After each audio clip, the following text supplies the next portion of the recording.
Bismillahirrahmanirrahim. Ghurur dalam kecenderungan jiwa kepada sesuatu yang cocoknya itu berkaitan dengan hawa nafsu karena tipu daya setan. Nah, ini orang-orang yang biasanya tertipu oleh kenikmatan dunia menganggap bahwa rayuan setan, ya, kepemilikan dunia itu abadi dan akhirat itu cuma cerita-cerita aja. Jadi kepentingan hidup di dunia itu jadi utama di situ. Biasanya setan itu godanya udah nikmatin aja, masih muda, masih segar, urusan sakit, urusan apa belakangan itu, urusan hisab mah insya Allah kalau ente sering baca ini juga hapus kayak ini. Nah, itu orang-orang yang tertipu daya oleh rayuan setan.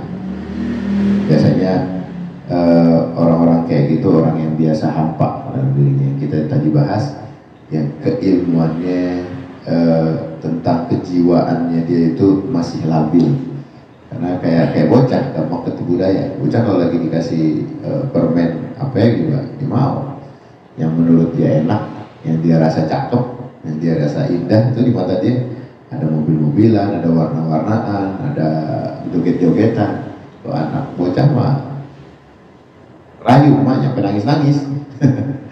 Itu padahal dari jauh digodain dong bakal jualan.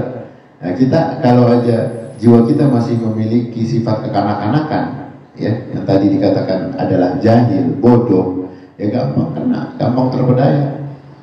Dah ngapain sih ngaji mulu, ngapain ente majlis mulu, ya, ntar juga kapan waktunya ente bisa dengerin di tempat lain.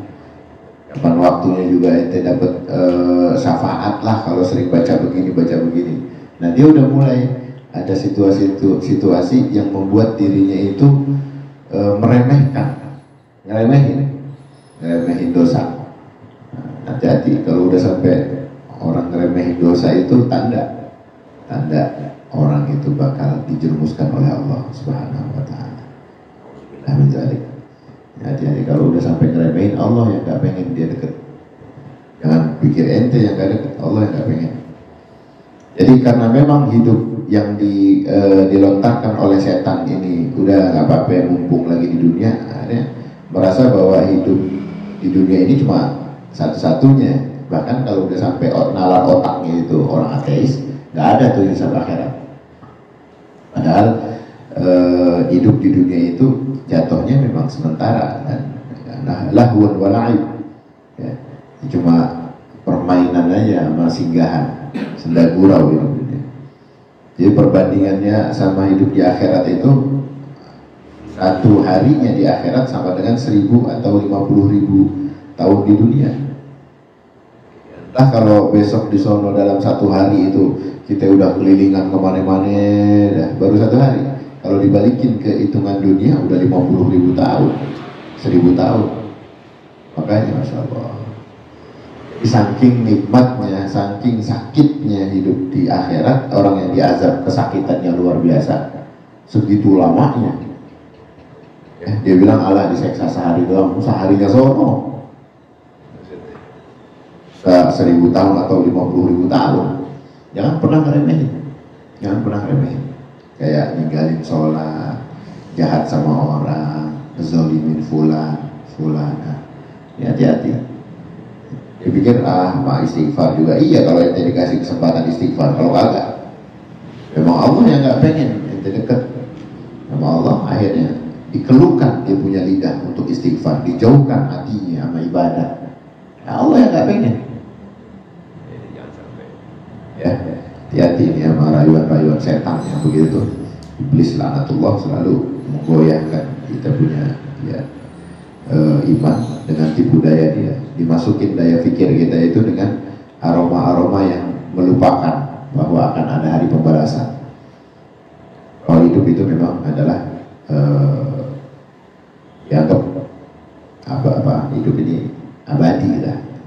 Udah lu sekali hidup ini, kayak ini nggak usah serius-serius amat lah ibadah, sampai begitu. imannya udah mulai tergerus. Karena hidup ini sementara, kaya dan miskin, muda dan tua, sehat dan sakit, cantik dan jelek, semuanya itu sifatnya adalah sebentar, ya. Maka hati-hati dari godaan setan. Kita muda juga nggak selamanya muda, saat sehat juga nggak selamanya sehat. Orang kalau udah mulai lemah, udah mulai ada rasa sakit, sampai kita terperdaya oleh tipu daya setan. Allah berfirman dalam surat Al-Luqman, ya ayyuhan nasu taqu rabbakum wakhshaw yawman la yajzi walidun an waladi wala mauludun huwa jazin an walidihi syai'a inna wa'dallahi haqqun wala taghurrannakumul hayatud dunya wala yaghurrannakum billahi ghurur. Hai manusia, yang artinya bertakwa engkau kepada Tuhanmu dan takutlah suatu hari, pada hari itu seorang bapak tidak dapat menolong anaknya dan seorang anak tidak dapat pula menolong bapaknya sedikit pun. Sesungguhnya janji Allah itu benar, maka janganlah sekali-kali kehidupan dunia memperdayakan kamu, dan jangan pula penipu setan itu memperdayakan kamu dalam mentaati Allah. Jadi jangan sampai. Allah mengingatkan kepada kita bahwa dari setiap manusia diminta pertanggungjawabannya terhadap semua apa yang dia lakukan saat dia hidup di dunia. Seorang juga akan terus dimintai pertanggungjawaban tidak dimintai pertanggungjawaban orang lain. Ya. Tipu daya setan dan gemerlap dunia seringkali juga memperdaya manusia yang mana terjerumusnya ke dalam kubangan dosa dan maksiat. Allah Ta'ala berfirman dalam surat Al-Hadid, yunadawnahum alam nakum ma'akum qalu bala walakinnakum fatantum anfusakum wa tarabbastum wartabtum wa gharratkumul amaniyah hatta jaa amrullahi wa gharrakum billahil ghurur. Artinya orang-orang munafik itu memanggil mereka orang-orang mukmin seraya berkata, bukankah kami dahulu bersama-sama denganmu? Mereka menjawab, benar, tapi kamu mencelakakan diri kamu sendiri dan menunggu kehancuran kami, dan kamu ragu-ragu serta ditipu oleh angan-angan kosong sehingga datang ketetapan Allah, dan kamu telah ditipu terhadap Allah oleh setan yang amat menipu. Jadi di sini kaitannya itu sama orang-orang munafik. Orang munafik yang katanya mengetahui kebenaran, ya, yang katanya tahu yang mana yang ya secara intelektual dia jago banget, dia punya alasan, oh ini begini, ini begini, ini begini. Besok waktu di akhirat, ketika dipilah oleh Allah, dia ditaruh di tempat ini, taruh tempat ini, dipanggil. Kalian bukanlah aku bersama kalian? Gitu. Enggak. Ente yang nungguin kita pada binasa waktu itu. Jadi orang-orang munafik itu pengen bareng sama kita. Dia pikir dengan perbuatan dia itu membersamai kita kala itu dapat juga membersamai kita di sana. Padahal waktu di dunia kita yang ditipu sama dia, kemunafikannya dia. Sehingga Allah mengatakan di situ apa?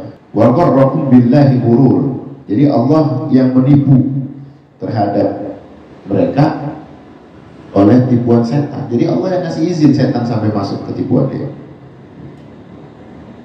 Makanya kita diminta untuk mensiasati tipu daya itu oleh para ulama, mencapai makom tertentu, yaitu mengenal hakikat, ya, juga mengetahui ilmu, kesadaran diri, membawa arti kehidupan ini kepada arti yang betul-betul beribadah dan milik Allah Ta'ala. Nah ini untuk mensiasati jangan sampai ada tipu daya. Mudah-mudahan pembahasan ini kita lanjutkan di pertemuan yang akan datang dan menjadikan kita semakin mawas diri, semakin kita jaga dan hati-hati sama tipu daya setan.